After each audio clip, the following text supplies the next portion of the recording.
اگر عمل کے اندر اخلاص نہ ہوا، اگر عمل کے اندر اللہ رب العزت کی رضا نہ ہوئی، تو پھر انسان چاہے جتنے بھی عمل کرتا رہے، ساری عمر اگر وہ سجدے کے اندر پڑا رہے، پیشانی کے اوپر محراب بن جائے،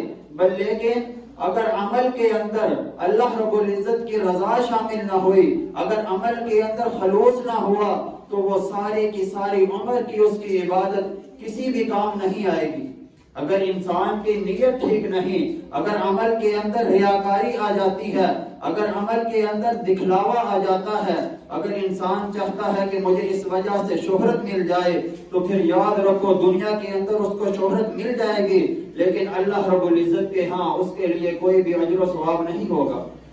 ایک بندہ اللہ رب العزت کی رضا تو چاہتا ہے، لیکن اس کے ساتھ ساتھ یہ بھی چاہتا ہے کہ یار دنیا والوں کو بھی پتہ چلنا چاہیے کہ میں کیا چیز ہوں، دنیا والوں کو معلوم ہونا چاہیے کہ میں یہ عمل کر رہا ہوں۔ 99% اللہ رب العزت کی رضا چاہتا ہے، لیکن 1% کہیں نہ کہیں اس کے دل کے اندر ریاکاری آ جاتی ہے۔ تو رسول اللہ صلی اللہ علیہ وسلم سے کسی نے سوال کیا، اللہ کے نبی ایک بندہ اللہ رب العزت کی رضا بھی چاہتا ہے، لیکن اس کے ساتھ ساتھ وہ لوگوں کو بھی خوش کرنا چاہتا ہے، وہ اپنے آپ کو بھی منوانا چاہتا ہے، تو رسول اللہ صلی اللہ علیہ وسلم فرماتے ہیں اس کے اس عمل کا اس کو کوئی بھی صلہ نہیں ملے۔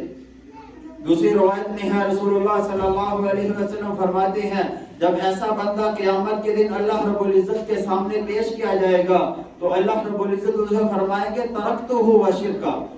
اللہ رب العزت فرمائیں گے جا میں نے آج تو نے جو عمل میرے لیے کیا تھا اور لوگوں کی رضا بھی چاہتا تھا، آج میں نے اپنا حصہ بھی تجھ کو معاف کر دیا ہے، اسی سے جا کے اس کا ثواب اور اسی سے اس کا اجر لے لے جس کو تو نے خوش کرنے کے لیے کیا تھا۔ اللہ رب العزت فرمائیں گے آج میں نے اپنا حصہ بھی تمہیں معاف کیا، اسی سے جا کے اس کا اجر لو جس کو تو خوش کرنا چاہتا تھا۔ اگر ہمارے عمل کے اندر ایک ذرہ برابر بھی ریاکاری آ گئی تو پھر یاد رکھو پہاڑوں جتنے بڑے عمل ہوں گے ہمارے، لیکن اللہ رب العزت کے ہاں ان کا کوئی بھی وزن نہیں ہوگا۔ رسول اللہ صلی اللہ علیہ وسلم کو جب اللہ رب العزت نے ہجرت کا حکم دیا،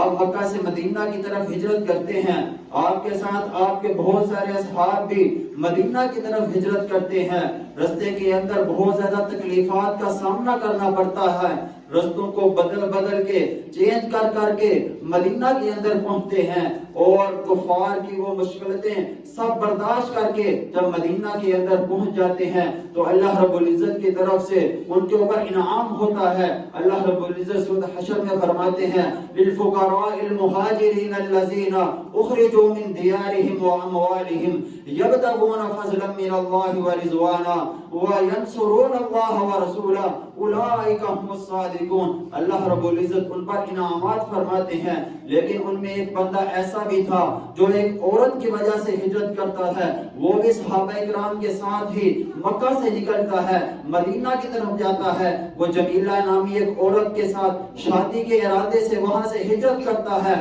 رستے کے اندر بڑی مشکلیں اٹھاتا ہے، بڑی مصیبتیں اس پر بھی آتی ہیں، لیکن وہ ساری پار کرتا ہوا وہ بھی مدینہ کے اندر پہنچتا ہے۔ رسول اللہ صلی اللہ علیہ وسلم فرماتے ہیں جس نے اللہ کی رضا کے لیے ہجرت کی ہے اس کو اللہ کی رضا ملے گی، جس نے دنیا کے لیے ہجرت کی ہے اس کو دنیا ملے یا نہ ملے اس کو اللہ رب العزت کی رضا نہیں ملے گی۔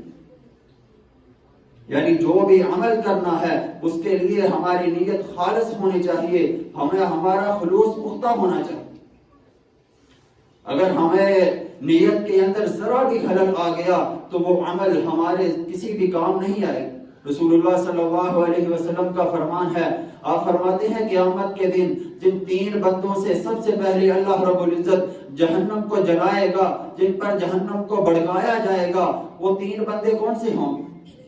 ان میں سب سے پہلا شخص وہ ہوگا جو قاری قرآن ہوگا، ساری عمر لوگوں کو قرآن پڑھ پڑھ کے سناتا رہا ہوگا، جب اللہ رب العزت کی بارگاہ میں اس کو لایا جائے گا تو اللہ رب العزت کہیں گے بتا میرے بندے میں نے تجھے زندگی دی تھی، میں نے تمہیں جوانی دی تھی، کہاں بسر کر کے آیا ہے؟ وہ کہے گا اللہ میں ساری عمر تیری قرآن کی تبلیغ کرتا رہا، لوگ سوئے ہوتے تھے، میں سفر بھی ہوتا تھا، میں ساری عمر لوگوں کو تیرا قرآن پڑھ پڑھ کے سناتا رہا، کیونکہ محبوب نے کہا تھا خیرکم من تعلم القرآن وعلمہ، کہ دنیا کے اندر بہترین شخص وہ ہے جو لوگوں کو قرآن پڑھتا ہے اور لوگوں کو قرآن پڑھ کے سناتا ہے۔ کہے گا اللہ ساری عمر میں یہی کام کرتا رہا ہوں۔ اللہ رب العزت کہیں گے نہیں نہیں، تیرے دل کے اندر ریاکاری تھی، تو لوگوں کی واہ واہ حاصل کرنے کے لیے، لوگوں کے اندر شہرت حاصل کرنے کے لیے، اپنا نام بلند کرنے کے لیے یہ سارا کام کرتا رہا۔ آج میرے پاس تیرے لیے سوائے جہنم کے کچھ نہیں، اس کو جہنم کے اندر ڈال دیا جائے گا۔ جو دوسرا بندہ اللہ رب العزت کی بارگاہ میں آئے گا وہ مجاہد ہوگا، ساری عمر اللہ کے راستے میں لڑتا رہا ہوگا۔ اللہ رب العزت اس سے بھی سوال کریں گے بتا میرے بندے میں نے تمہیں جوانی دی تھی کہاں بسر کر کے آئے؟ وہ کہے گا اللہ میں ساری عمر تیرے دین کی خاطر ہاتھ میں تلوار لیے کفار سے لڑتا رہا، آخر میں نے اپنی جان کا نذرانہ پیش کر کے تیرے رستے کے اندر میں شہید ہو گیا۔ اللہ رب العزت کہیں گے نہیں، تیری رضا یہ نہیں تھی، تو چاہتا تھا کہ دنیا تجھے بہادر کہے، تجھے غازی کہے، تو اس لیے لڑتا رہا۔ آج میرے پاس تیرے لیے کچھ بھی نہیں ہے، فرشتے اس کو اٹھائیں گے اور جہنم میں ڈال دیں گے۔ جو تیسرا بندہ ہوگا وہ مالدار ہوگا، غنی ہوگا، ساری عمر غریبوں کے اندر، یتیموں کے اندر اپنا مال تقسیم کرتا رہا ہوگا۔